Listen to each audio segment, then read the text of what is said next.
the league matchup recap with your host, three-time champion, your commish, Los Borrachos. What up, what up, what up? Fuck. Week 7. Done. In the books. 3-point loss. Some bullshit. I'd much rather get blown out and know by Sunday than fucking wait till the last play of the fucking Monday night game to know that I fucking lost. Some bullshit. But anyways, I'm gonna go over high score, low score, blowout of the week, go over the recap, and then I'll throw out some guys that you might want to pick up this week on waivers. So yeah, let's get into it. Hopefully it works. New high score! What does high score mean? New high score, is that bad? What does that mean? Did I break it? All right. And now to our highest scorer of the week. Gotta start off on a high note. To Rebel Scum, 164 points this week. He had Lamar Jackson with 47 on a Monday night. Amon-Ra St. Brown with 27. Justin Jefferson with 21. James Conner with 19. And the Philly defense with 16 points. Let's see if he left any points. Najee Harris with 18 on the bench. I thought you had... could have sworn you had him starting over Jackson Smith and Jigba. But, hey, man. Tony Pollard was supposed to do it. He didn't do it, but fucking Lamar Jackson with almost 50 points on a Monday night got you that win, huh? Got his revenge from the Zaydes Bowl in a big way. Not only did he get the highest score of the week, but he also got the blowout of the week and moved himself into first place. Good shit, Rebel Scum. So, yeah, I'm sure better days for Tony Pollard. I expected more from him going against Buffalo. Achane with Tua coming back this week should do better. I think they go up against Arizona. So, he should do well, especially with Tua back. Evan Ingram didn't get his targets like he did, but, he had a pretty good game, so 8 points.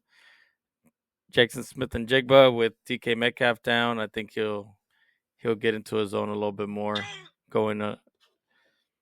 But I mean, seems like you're pretty set up there, especially with like Najee there. Chase Brown taking over that running back one spot. I think Shaheed is done for the year, man. I think you could drop him. I'm surprised you didn't pick up anybody else, considering you put Stevenson on IR. Well, actually, you had to move him into your bench because he was healthy, actually. But, nah, man, good shit. Keep it going. First place. Worst to first, huh? Good shit. Oh my god! Oh my god! All right, and now to some low news. Our lowest scorer of the week, Nighthawk, with 99 points. Nighthawk had Joe Burrow put up 20. Wan'Dale Robinson with 8. James Cook with 9. Travis Kelce with 5. Tank Dell with a 0. Austin Eckler with 4. And the New Orleans defense with 6. Who would have thought Bo Nix would have ran all over those fools? Bucky Irving on the bench with 16. Lazard with 9. Keon Coleman with 18. Xavier Worthy with so I left some points in the bench there. Like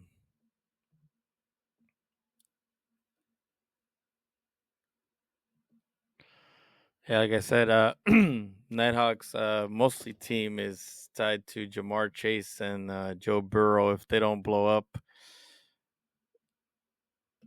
Same thing with because Derrick Henry's always going to put up points. I mean, looks like it this year. 27 points is crazy. But yeah, so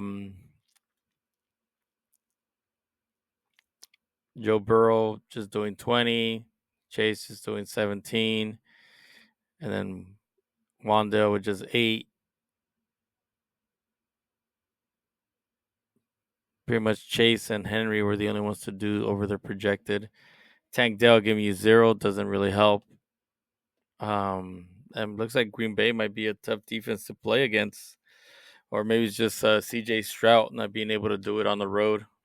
But he should do good next week going up against the Colts. I don't know, man. Better days are ahead of you. Hopefully. But yeah, lowest score of the week, Nighthawk. Blowout of the week. Brought to you by Yo Mama. Right, and blowout of the week. The Arab Sensations. Rebel Scum blew out the Arab Sensations by 58 points. Yeah, Arab Sensations, CJ Stroud with 6 points. Sam Laporta with 3. Josh Downs with 1. Malik Neighbors with only 8 points. That's crazy because everybody else kind of did their projected. So Garrett Wilson with 13, or was projected 13. Drake London, 18, or was projected 17. Tank Bigsby, 25, was projected 9. Robinson, 13, projected 13. The Rams is putting up 17, or was projected 7. Yeah, it was just I think it's that the 1, the 3, and the 8 that cost you the, and plus the 6 over projected 25. Let me see. I think even with optimal lineup, you still would have lost. I think even putting Javonte Williams into your instead over Josh Downs. I mean, maybe wouldn't have made you blowout of the week, but yeah, you had what? 18 points to that. You're at 120 something. But yeah, now it's just more of Rebel Scum over here with, like I said, Lamar Jackson with 47, Amon-Ra St. Brown 27, Justin Jefferson 21. Not too much, but just enough. Same thing with Philly defense doing double as projection. Kept up with your Rams defense. So yeah. But good luck to you both going forward. League matchups. All right, and here are the results of Week 7. We had Los Borrachos lose to Mike and the Boys, 131 and 134. Los Tanks losing to the Enfuegos, 121 to 126.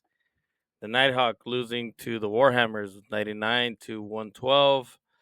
OG Men beating the Rook, 146 to 143. Rebel Scum beating their Arab Sensations, and blowout of the week, 164 to 106. So a few matchups decided by a few points. But yeah, man, it's getting a little closer. Some guys separating a little bit more than others. First and second is up to 5 and 2. Got a little bunched up with 4 and 3s, and then some 2 and 5s. I think there's only as the Arab Sensations, the only team with a different record with 3 and 4. So yeah, we'll see. I really don't want to get into them. Like I said, with this whole thing not working, I want to just kind of get over with, try to get it done, and then see what's up. We'll go into Waiver Wire.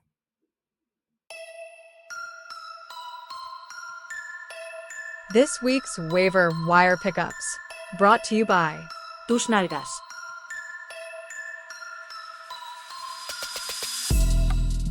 All right. So Waiver Wire Tuesday. Don't forget to set up your waiver wire if you want to use your waiver claim, pick up some guys. Like I said, I just saw Chris Godwin's out for the season. Ayuk should be out for the season. I believe Mike Evans is just a hamstring, but it's going to take a few weeks to kind of get over it.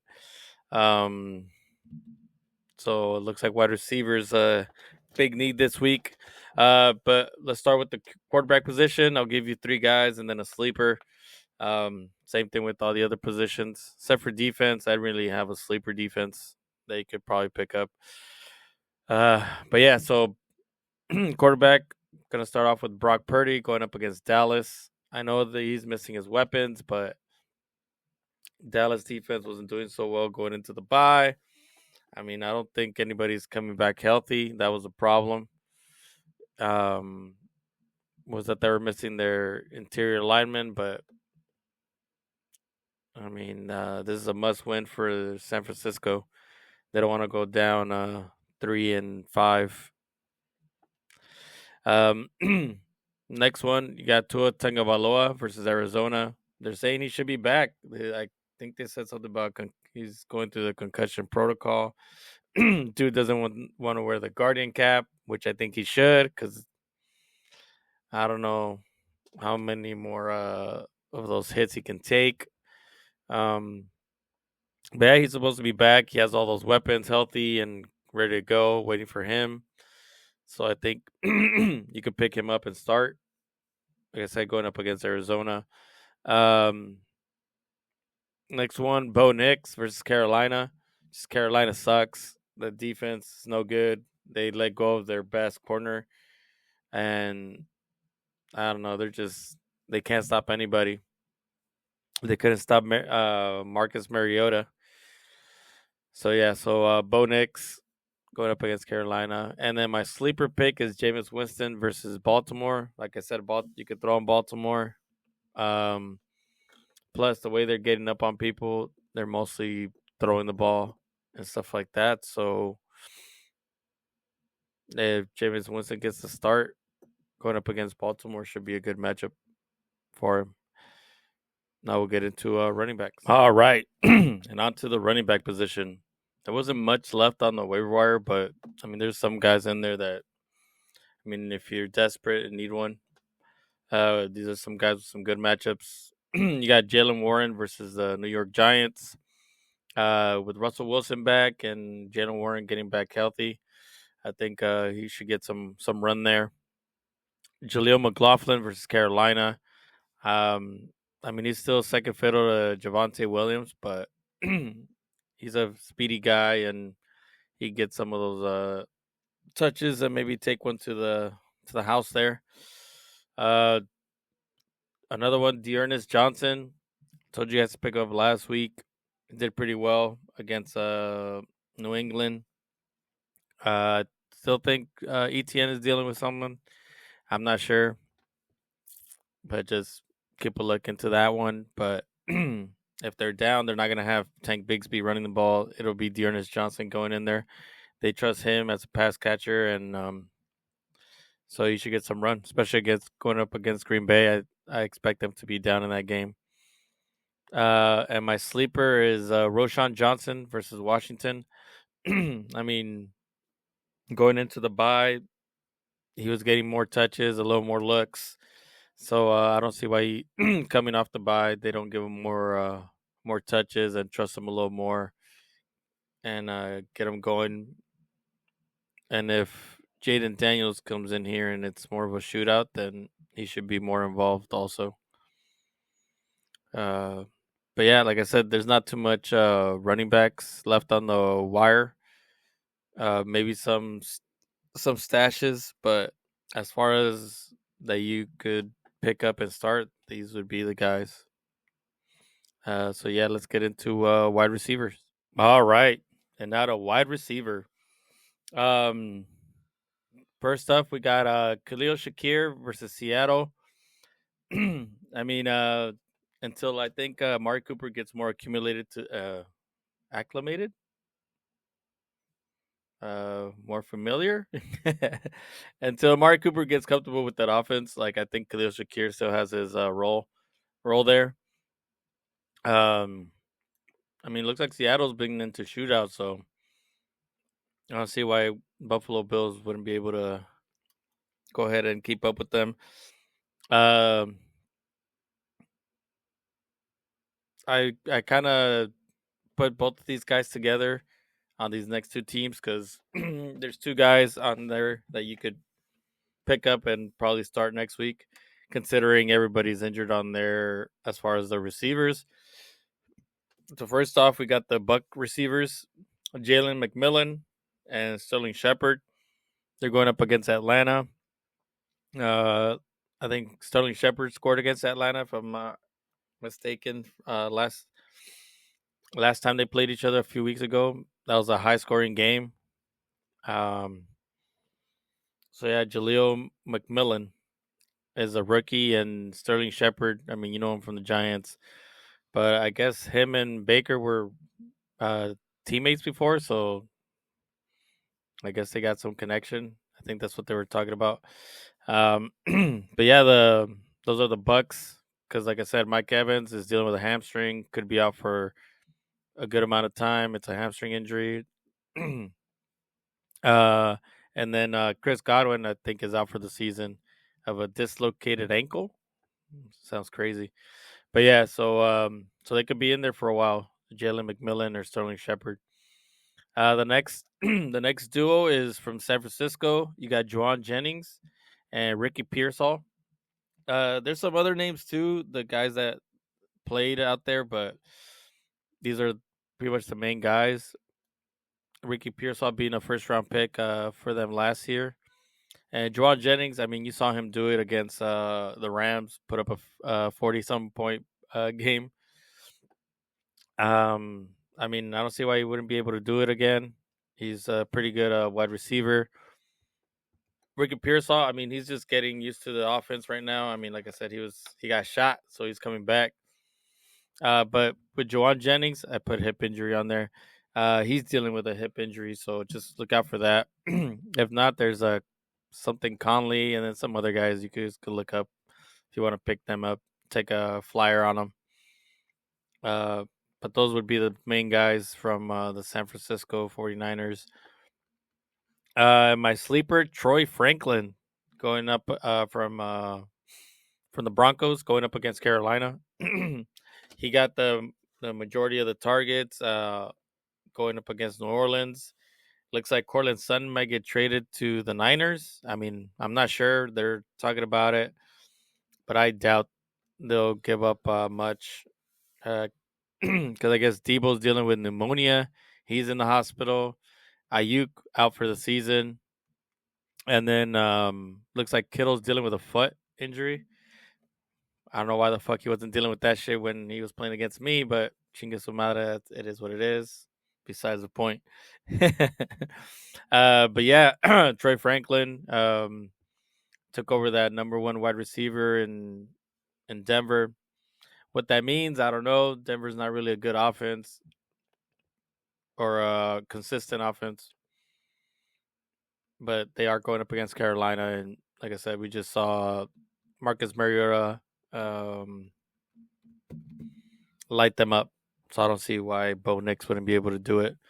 There's another guy, Troy, something. The guy from the Cedric Williams, I think, something like that. From the Browns, he got a bunch of targets. I think 12 targets this past game, and that was with all three of the quarterbacks. So he could be a sleeper. Or it could just go back to Jerry Jeudy, I think.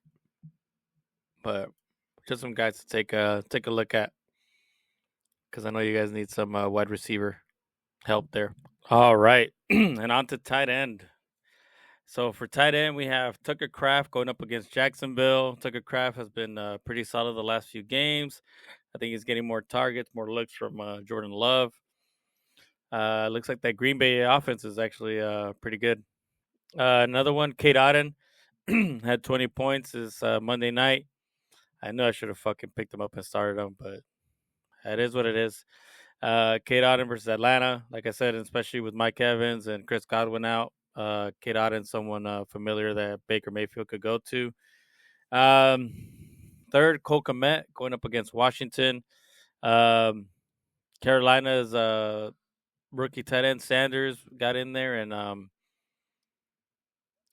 put some points up on Washington. I don't see why Cole Kmet can't do it.